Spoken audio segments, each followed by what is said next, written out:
ರಾಮಭಕ್ತಿ.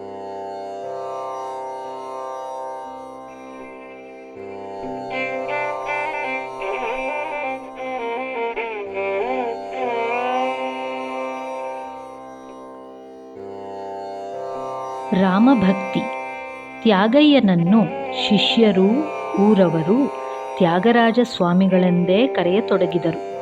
ಗೃಹಸ್ಥರಾಗಿದ್ದರೂ ಅವರಲ್ಲಿ ವಿರಕ್ತಿ ಎದ್ದು ಕಾಣುತ್ತಿತ್ತು. ಅವರ ಜೀವನಕ್ಕೆ ರಾಮನೇ ಆಧಾರ. ಗುರುಗಳಾದ ರಾಮಕೃಷ್ಣಾನಂದ ಸ್ವಾಮಿಗಳು ಉಪದೇಶ ಮಾಡಿದ ರಾಮತಾರಕ ಮಂತ್ರವನ್ನು 96 ಕೋಟಿ ಸಾರಿ ಜಪಿಸಬೇಕೆಂದು, ಹಾಗೆ ಜಪಿಸಿದರೆ ಮಂತ್ರಸಿದ್ಧಿಯಾಗುವುದೆಂದು ಹೇಳಿದ್ದರು.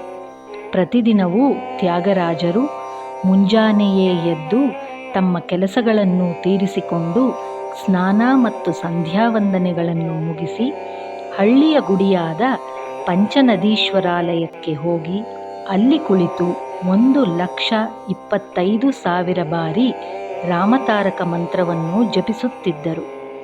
ಇದನ್ನು ಒಂದು ವ್ರತದಂತೆ, ದೀಕ್ಷೆಯಂತೆ ಕೈಗೊಂಡು 38 ವರ್ಷಗಳಲ್ಲಿ 96 ಕೋಟಿ ಬಾರಿ ಜಪವನ್ನು ಪೂರೈಸಿದರು.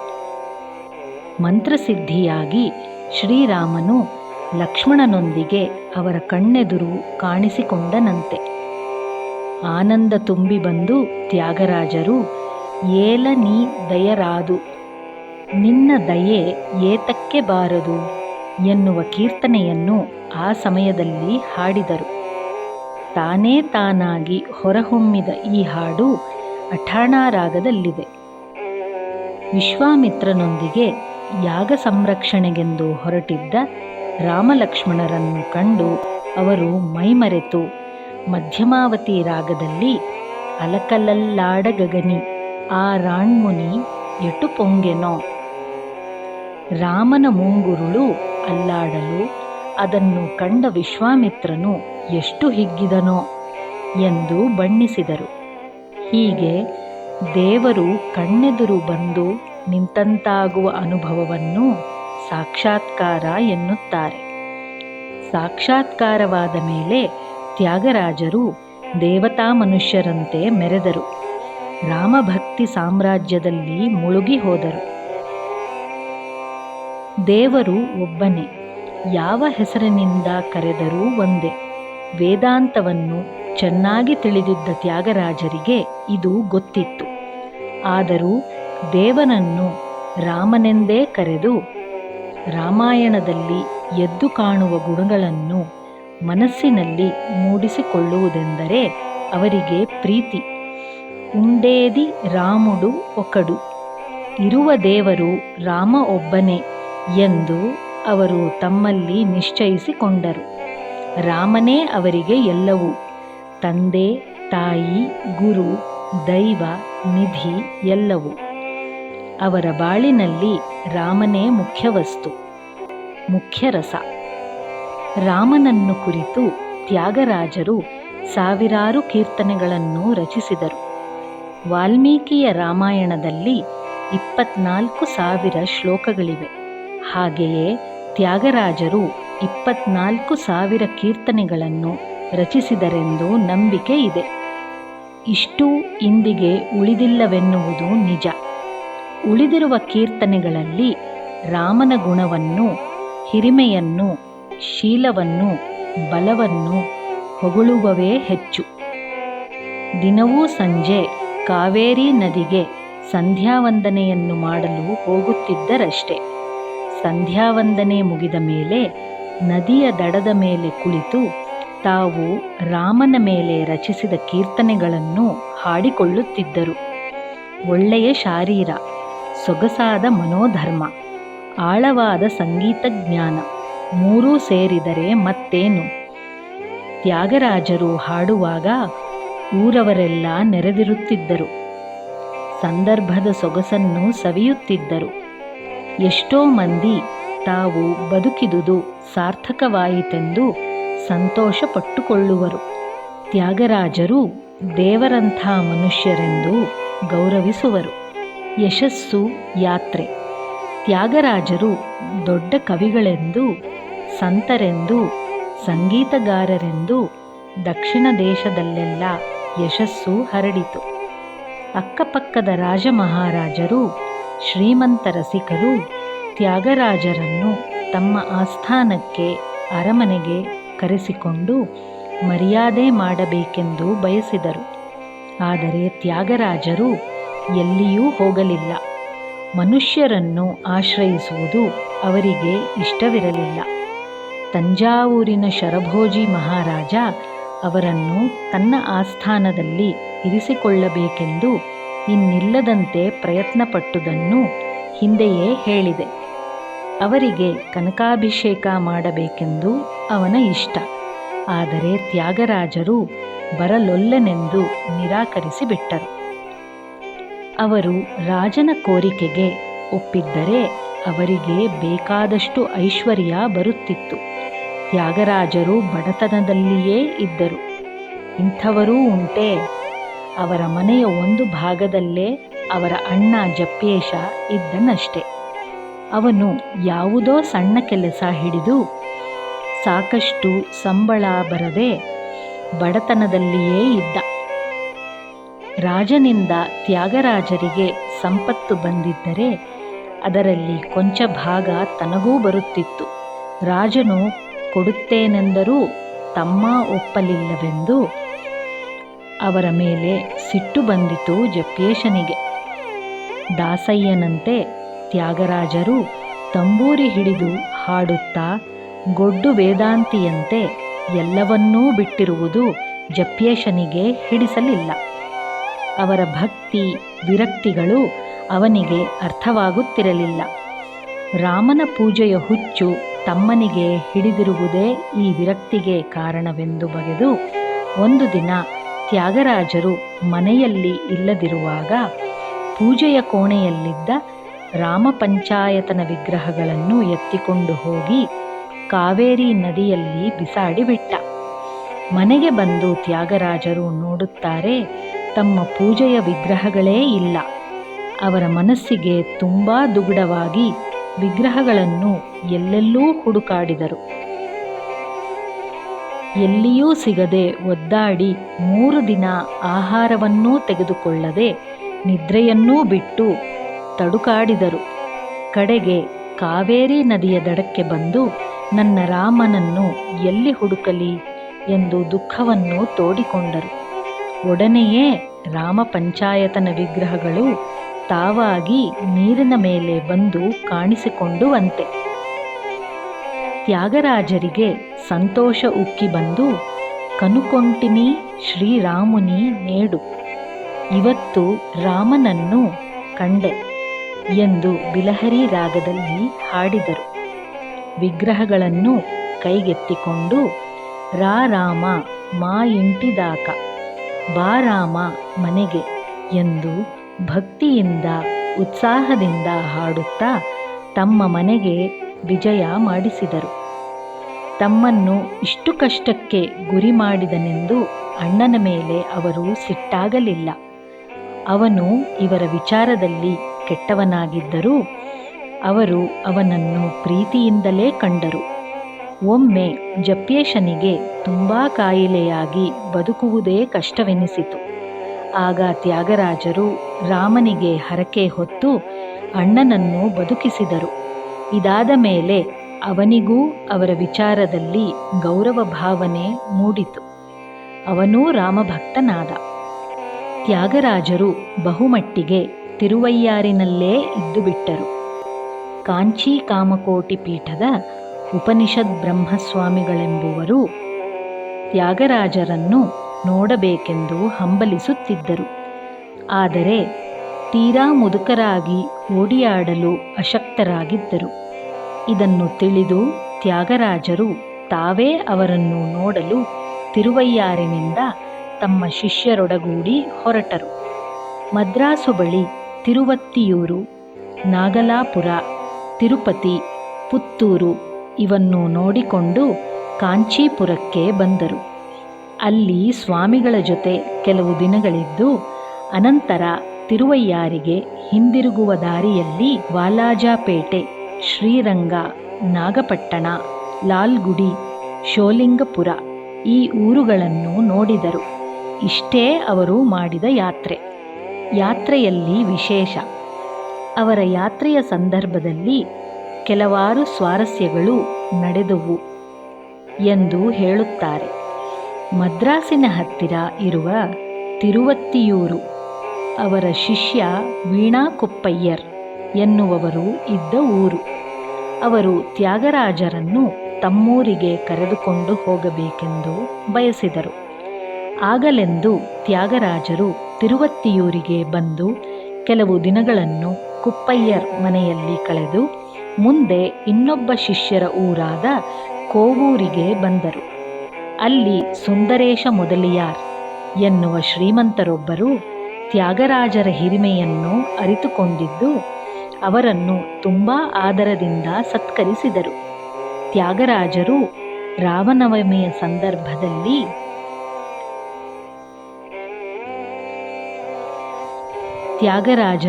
ರಾಮನವಮಿಯ ಸಂದರ್ಭದಲ್ಲಿ ತಮ್ಮ ಮನೆಯಲ್ಲಿ ರಾಮೋತ್ಸವವನ್ನು ನಡೆಸುತ್ತಿದ್ದುದನ್ನು ಅವರು ಕಂಡಿದ್ದರು. ಆಗ ನೂರಾರು ಮಂದಿ ಭಕ್ತರು ಬಂದು ನೆರೆಯುತ್ತಿದ್ದರು. ಎಲ್ಲರನ್ನೂ ಸತ್ಕರಿಸುವ ಹೊಣೆ ತ್ಯಾಗರಾಜರದ್ದೇ ಆಗಿದ್ದಿತು.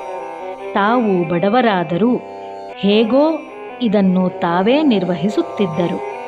ಯಾವ ರಾಜನಿಂದಾಗಲಿ ಹಣವಂತನಿಂದಾಗಲಿ ನೆರವನ್ನು ಪಡೆಯುತ್ತಿರಲಿಲ್ಲ. ಸುಂದರೇಶ ಮೊದಲಿಯಾರಿಗೆ ಇದು ತಿಳಿದಿದ್ದಿತು. ತಾವು ತ್ಯಾಗರಾಜರಿಗೆ ಹಣವನ್ನು ಕೊಟ್ಟರೆ ಅವರು ಸಿಟ್ಟಾಗುವರೆಂದು ಅವರಿಗೆ ಗೊತ್ತಿತ್ತು. ಆದರೂ ಅವರ ಮನೆಯಲ್ಲಿ ಪ್ರತಿ ವರ್ಷವೂ ನಡೆಯುವ ರಾಮೋತ್ಸವಕ್ಕೆ ತಮ್ಮ ಕಾಣಿಕೆಯನ್ನು ಕೊಡಬೇಕೆಂದು ಮನಸ್ಸು ಮಾಡಿ ತ್ಯಾಗರಾಜರಿಗೆ ತಿಳಿಯದಂತೆ ಅವರ ಶಿಷ್ಯರ ಕೈಯಲ್ಲಿ 1,000 ಬೆಳ್ಳಿ ರೂಪಾಯಿಗಳನ್ನು ಕೊಟ್ಟರು. ಶಿಷ್ಯರು ಈ ಹಣವನ್ನು ಜೋಪಾನವಾಗಿಟ್ಟುಕೊಂಡಿದ್ದು ತ್ಯಾಗರಾಜರು ಕೋವೂರಿನಿಂದ ಹೊರಡುವಾಗ ಅವರು ಪ್ರಯಾಣ ಮಾಡುತ್ತಿದ್ದ ಮೇನೆಯೊಳಗೆ ಅವರಿಗೆ ತಿಳಿಯದಂತೆ ಬಚ್ಚಿಟ್ಟರು. ಆ ಕಾಲದಲ್ಲಿ ಊರಿಂದೂರಿಗೆ ನಡೆದೇ ಹೋಗಬೇಕಾಗಿತ್ತು. ತ್ಯಾಗರಾಜರಿಗೆ ವಯಸ್ಸಾಗಿದ್ದುದರಿಂದ ಅವರನ್ನು ಮೇನೆಯಲ್ಲಿ ಕೂರಿಸಿ ಶಿಷ್ಯರು ಹೊತ್ತುಕೊಂಡು ಹೋಗುತ್ತಿದ್ದರು. ಕೋವೂರಿನಿಂದ ಹೊರಟ ಪರಿವಾರ ನಾಗಲಾಪುರವನ್ನು ಮುಟ್ಟುವ ಮೊದಲು ಕಾಡುದಾರಿಯಲ್ಲಿ ಒಂದು ರಾತ್ರಿ ಕಳ್ಳರು ಮೇಲೆ ಬಿದ್ದರು. ಇವರ ಬಳಿ ಹಣ ಇರುವುದು ಅವರಿಗೆ ಹೇಗೋ ತಿಳಿದುಬಿಟ್ಟಿದ್ದಿತು. ತ್ಯಾಗರಾಜರ ಮುಂದೆ ಹೋಗುತ್ತಿದ್ದ ಶಿಷ್ಯರನ್ನು ಕಳ್ಳರು ತಡೆದು ಕೋವೂರಿನಲ್ಲಿ ಪಡೆದ 1,000 ರೂಪಾಯಿ ಹಣವನ್ನು ತೆರುವಂತೆಯೂ ಇಲ್ಲವಾದರೆ ಪರಿವಾರದಲ್ಲಿ ಒಬ್ಬರೂ ಉಳಿಯುವುದಿಲ್ಲವೆಂದು ಬೆದರಿಸಿದರು. ಶಿಷ್ಯರು ಏನು ಮಾಡಬೇಕು? ಹಣವಿದ್ದ ಸುದ್ದಿ ಗುರುಗಳಿಗೇ ತಿಳಿದಿರಲಿಲ್ಲ. ಹಣ ಅವರು ಕುಳಿತಿದ್ದ ಮೇನೆಯಲ್ಲಿಯೇ ಇದೆ. ಮುಂದೆ ನಡೆಯುತ್ತಿದ್ದ ಗದ್ದಲವನ್ನು ಕೇಳಿ ತ್ಯಾಗರಾಜರು ಶಿಷ್ಯರನ್ನು ಕರೆದು ಅದೇನೆಂದು ವಿಚಾರಿಸಿದರು. ವಿಧಿಯಿಲ್ಲದೆ ಶಿಷ್ಯರು ಕೋವೂರಿನಲ್ಲಿ ಸುಂದರೇಶ ಮೊದಲಿಯಾರ್ ರಾಮೋತ್ಸವದ ವೆಚ್ಚಕ್ಕೆಂದು 1,000 ರೂಪಾಯಿ ಹಣವನ್ನು ಕೊಟ್ಟಿದ್ದರೆಂದು ಗುರುಗಳಿಗೆ ತಿಳಿಸಬೇಕಾಯಿತು. ಒಡನೆಯೇ ಗುರುಗಳು, ಅಯ್ಯೋ, ಆ ಹಣ ನಮಗೆ ಬೇಡ, ಕಳ್ಳರಿಗೆ ಬೇಕು, ಕೊಟ್ಟು ಬಿಡಿ ಎಂದರು. ಆದರೆ ಶಿಷ್ಯರು ಒಳ್ಳೆಯ ಕೆಲಸಕ್ಕೆಂದು ಮೊದಲಿಯಾರ್ ಕೊಟ್ಟುದನ್ನು ಕಳ್ಳರಿಗೆ ಕೊಟ್ಟು ಬಿಡಲು ಒಪ್ಪಲಿಲ್ಲ.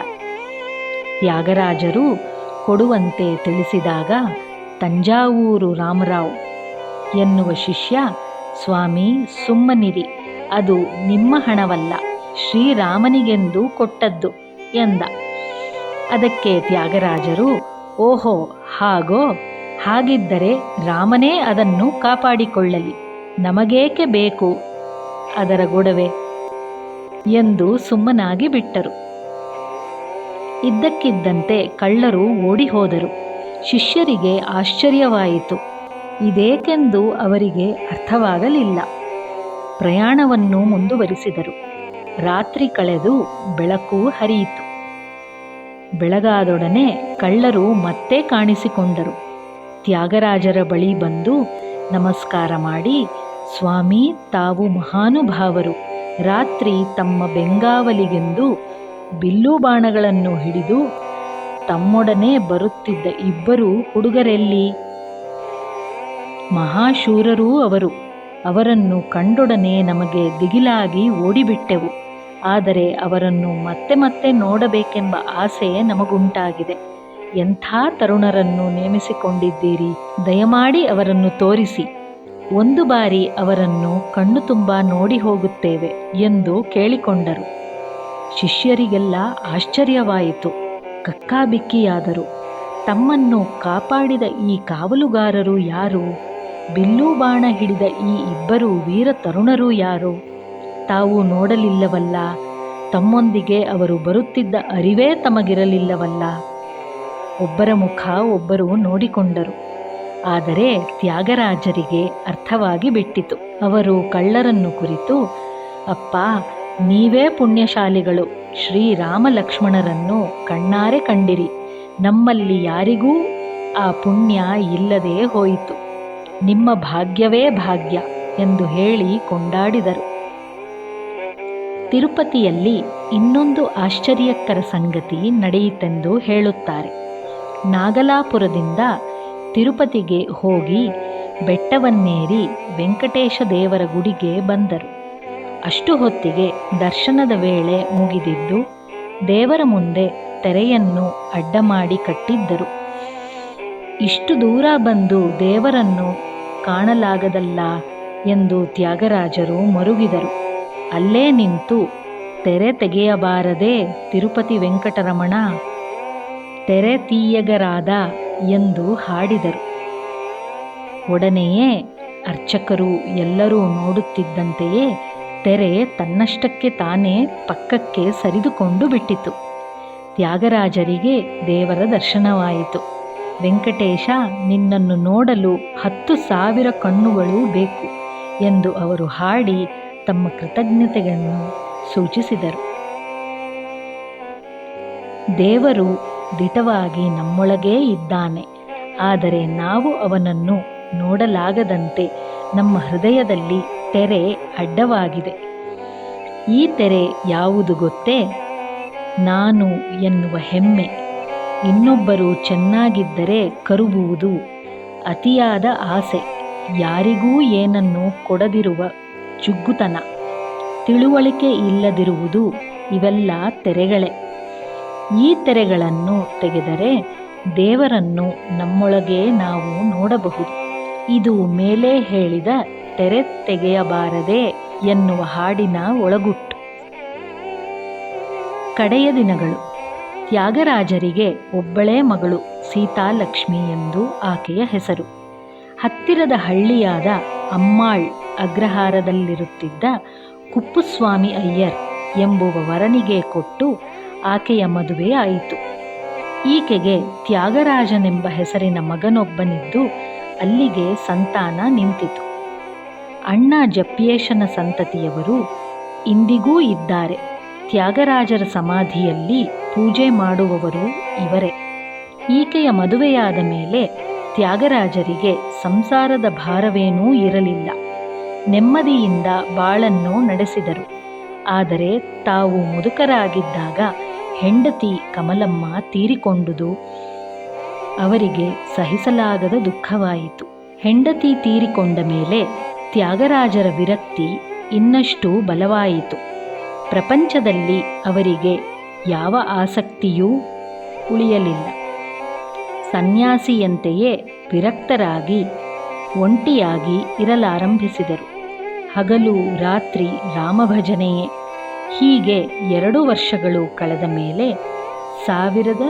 1847ಕ್ಕೆ ಸರಿಯಾದ ಪರಾಭವ ಸಂವತ್ಸರದ ಪುಷ್ಯ ಶುದ್ಧ ಏಕಾದಶಿ ರಾತ್ರಿ ಭಜನೆಯಾದ ನಂತರ ಅವರು ತಮ್ಮ ಶಿಷ್ಯರಿಗೆಲ್ಲ ಅದೇ ತಿಂಗಳು ಬಹುಳ ಪಂಚಮಿಯ ದಿನ, ಜನವರಿ 6ನೆಯ ದಿನ ಬರುವಂತೆ ಹೇಳಿ ಕಳುಹಿಸಿದರು. ಶಿಷ್ಯರು, ಊರಿನ ಜನರು ಕುತೂಹಲದಿಂದ ಅಂದು ತ್ಯಾಗರಾಜರ ಮನೆಗೆ ಬಂದು ಅಲ್ಲಿ ನೆರೆದರು. ಮುಂಜಾನೆ ತ್ಯಾಗರಾಜರು ಎದ್ದು ಸ್ನಾನ, ಸಂಧ್ಯಾವಂದನೆ, ಜಪ ಮೊದಲಾದ ಕೆಲಸಗಳನ್ನೆಲ್ಲ ಮುಗಿಸಿ ಆಪತ್ಸನ್ಯಾಸವನ್ನು ಸ್ವೀಕರಿಸಿದರು. ಸಾಯುವ ಮೊದಲು ಸನ್ಯಾಸಿಯಾಗಿದ್ದರೆ ಪುನರ್ಜನ್ಮವಿಲ್ಲ ಎಂದು ನಂಬಿಕೆ ಇದೆ. ಆದುದರಿಂದ ಸಾಯುವ ಸಮಯದಲ್ಲಿ ಸನ್ಯಾಸಿಯಾಗುವುದು ಆಪತ್ ಸನ್ಯಾಸ ಎನಿಸಿಕೊಳ್ಳುತ್ತದೆ. ಶಿಷ್ಯರೆಲ್ಲರೂ ಹತ್ತಿರ ನೆರೆದಿದ್ದಾಗ ತ್ಯಾಗರಾಜರು ಹೀಗೆ ಸನ್ಯಾಸಿಗಳಾಗಿ ರಾಮನನ್ನು ಕಡೆಯ ಸಾರಿ ಪೂಜೆ ಮಾಡಿ ಎಲ್ಲರಿಗೂ ರಾಮ ಭಜನೆ ಮಾಡುವಂತೆ ಹೇಳಿ ಅವರೆಲ್ಲ ಭಜನೆ ಮಾಡುತ್ತಿದ್ದಾಗ ತಾವು ರಾಮತಾರಕ ಮಂತ್ರವನ್ನು ಉಚ್ಚರಿಸಿ ಪ್ರಾಣ ಬಿಟ್ಟರು. ಆಗ ಅವರಿಗೆ 88 ವರ್ಷ ವಯಸ್ಸು.